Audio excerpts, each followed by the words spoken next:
Harbor Lighthouse. This is from Peter. Dear Matt and guest, my wife and I went to Holland, Michigan last summer for the second time together. We had our picture taken in front of the big red lighthouse, and in the past 19 years, it looks like we've barely aged a day. Good for you. Do you know anyone else with Paul Rudd syndrome? Me. Yeah, I've been told that about myself. I'm not sure how much I believe it, but it's a nice thing to say. It's kind of a humble brag for a postcard there.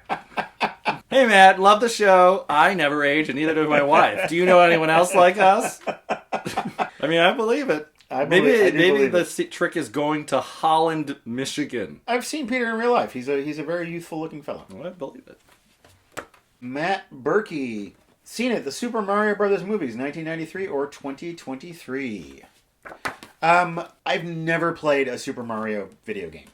I've never played 1 second of it. The only thing I know about Mario is Donkey Kong. So I feel very disconnected from most of my fellow humans who all seem to have spent hours and hours playing Super Mario games, but I've not seen the movies. My aged millennials, even if you didn't have video game consoles, like I didn't have those, your friends who did, that was like the one thing you could play, they'd let you play. Yeah.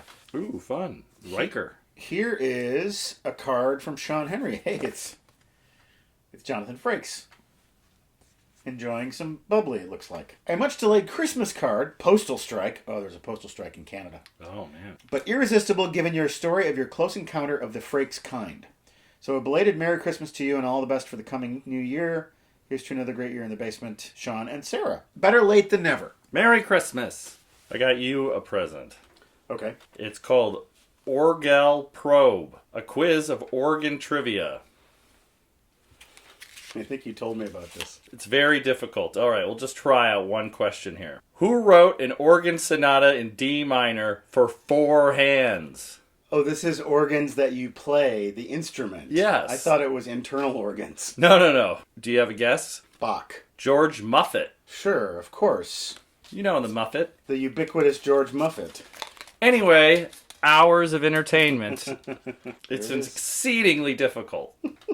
Stump your friends. Just lay one on me. Which BWV number starts the Orgelbuchlein? I'll give you a hint. Okay. It's a 3-digit number. Okay. I'm not expecting this to be a numerical answer. 512. Oh, you were close. The answer is BWV 599. Can you imagine someone's like, shoot, I guess 598. Like, well, for this game, that's basically a correct answer. Okay, see, we're going to get really good at organ trivia. When you go to our website, welcometothebasementshow.com, you can see every episode we've ever made, and there are PayPal donation buttons that you can click on to make a one-time or rolling monthly donation. A rolling monthly donation means you donate a little bit every month, and it supports us and helps us out. Our recent rolling monthly donors are Marybeth, Alfred, Shelby, Maurizio, Ian, Michael, Bernard, JP, William, RPC Services, Reed, Anna, Jerry, Thomas, William, Jeff, Kai, Einar, Paradise Alive, Abraham, Amber, and Guide. The rest of our donors later in the show. I've got some questions for Dylan. Oh. Sumer Embry.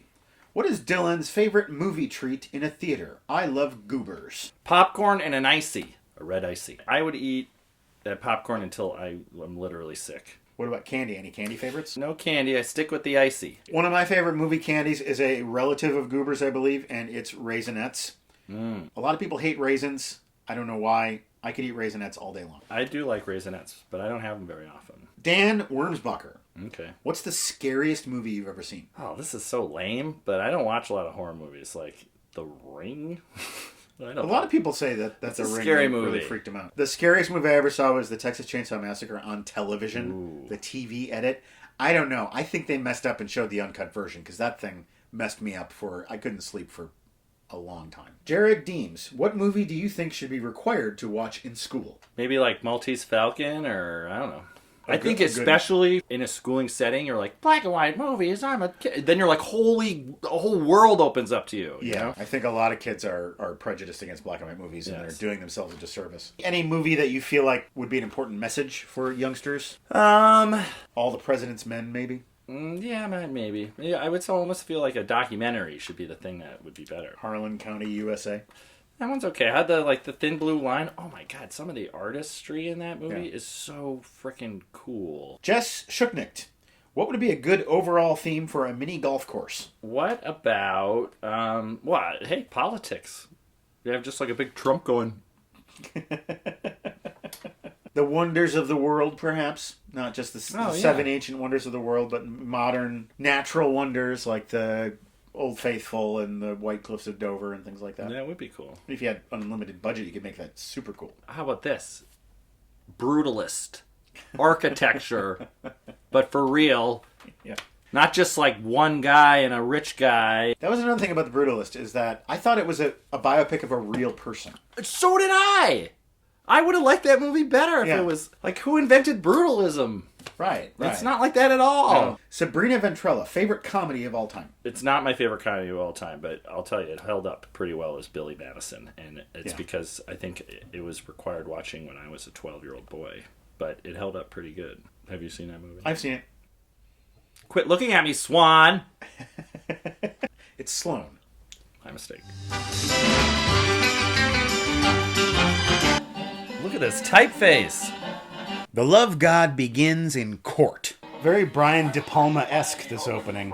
Every obscene, lewd, or lascivious, filthy book, pamphlet, picture, or other publication of an indecent character is declared to be an unmailable matter and shall not be conveyed in the mail. That was a paragraph from my courtroom/fiction. It's hot stuff. You can sell the premises as junk, start demolishing the building in a month. This is what happens in a bankruptcy. They just, you go out of business and they just bulldoze it. And then we will pour salt in the earth so nothing will grow here. South American female speckled South American female habitat. Have us a cabble flabble? Ladies and gentlemen, the Attorney General. Who cares what this guy has to say? I want to hear from the attorney specific. I think we should have a talk. Man to man. Oh, she's going to basic instinct him. Wow! I'm cursed with an abnormal sexual magnetism for women. You? It's factrazone. A biological fact. Oh, very sexually attractable. I get all kinds of wonderful things in my P.O. box, and I often get records, and when I do, I listen to them and talk about them. I haven't done that in a while, but I'm going to do it tonight with this Meat Puppets record, Huevos. I guess the worst thing you could say about this is that it doesn't really land anywhere stylistically. This seems like an attempt by the Meat Puppets to move into the world of indie rock and move out of the world of punk rock, but still keep a toe in punk rock. The thing is that I've never saw the Meat Puppets as a punk band. In the same way I never saw the Butthole Surfers as a punk band. I never saw the Replacements as a punk band.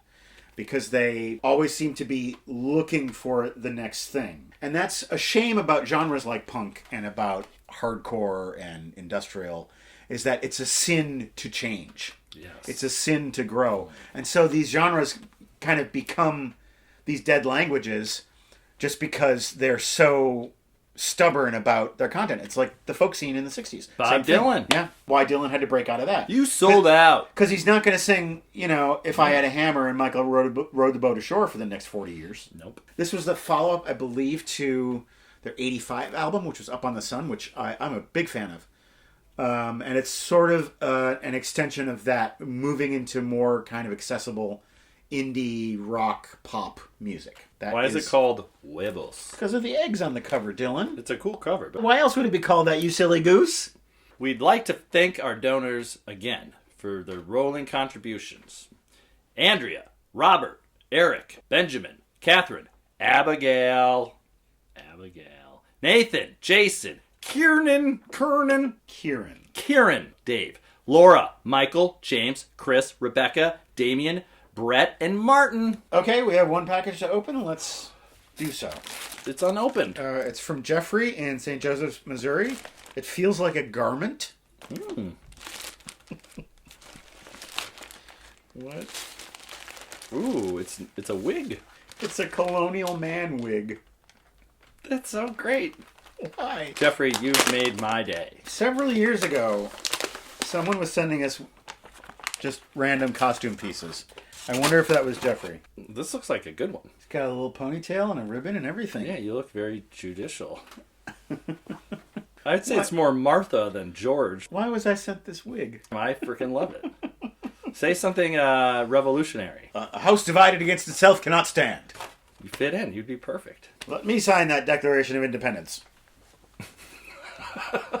All right. Here I sit, bewigged, and grateful for all of the gifts and donations that we receive here on the Unboxing Show. It's a good time.